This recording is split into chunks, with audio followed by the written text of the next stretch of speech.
प्राचीन भारत की धरती पर महाभारत की गाथा अनेक रहस्यों से भरी हुई है।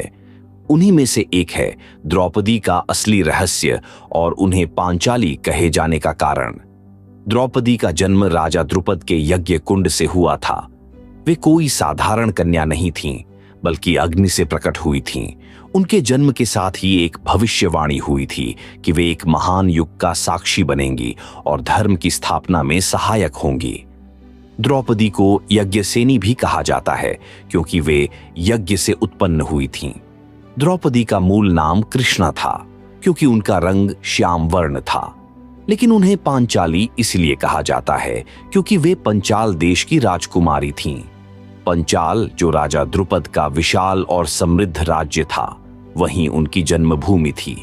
पांचाली शब्द पंचाल की पुत्री को दर्शाता है।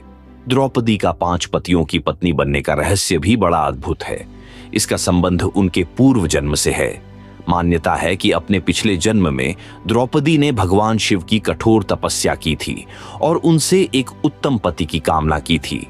उन्होंने भगवान शिव से 5 गुणों वाला पति मांगा।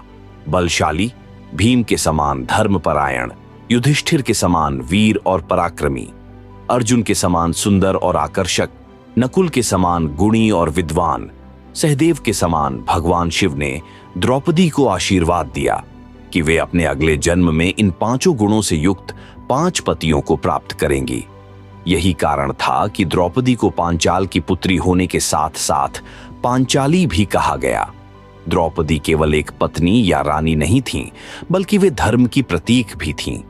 उनका जीवन संघर्षों और अपमानों से भरा था, लेकिन उन्होंने कभी भी धर्म का मार्ग नहीं छोड़ा। उनका चरित्र नारी सशक्तिकरण का उदाहरण है। महाभारत में जब उन्हें भरी सभा में अपमानित किया गया, तब उन्होंने भगवान कृष्ण को पुकारा और कृष्ण ने उनकी लाज बचाई। द्रौपदी ने न केवल पांडवों का साथ दिया, बल्कि धर्म युद्ध में भी निर्णायक भूमिका निभाई। द्रौपदी का पांचाली नाम केवल उनके जन्म स्थान का परिचायक नहीं है, बल्कि यह उनकी शक्ति, सहनशीलता और धर्मपरायणता का प्रतीक भी है। वे पंचाल की पुत्री होने के साथ साथ 5 पतियों की पत्नी भी थीं और इसी कारण उन्हें पांचाली कहा जाता है।